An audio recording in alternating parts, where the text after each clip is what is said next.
किया। ये आप अपने सामने देख रहे हैं, ये आपको बाथरूम दिखाई दे रहा है।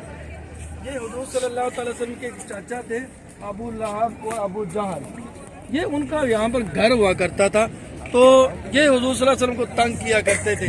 अब यहाँ पर ये वॉशरूम बना हुआ है, ये जो हम खड़े हैं, ये दाएं बाएं इधर उधर आपके घर तो नहीं नजर आ रहे, लेकिन बनो हाशिम का कबीला यहीं रहा करता था। और अपने सामने देखें, एक पहाड़ आपको दिखाई दे रहा है। इस पहाड़ पर अल्लाह के नबी सल्लल्लाहु अलैहि वसल्लम ने खड़े होकर चांद के 2 टुकड़े फरमाए थे।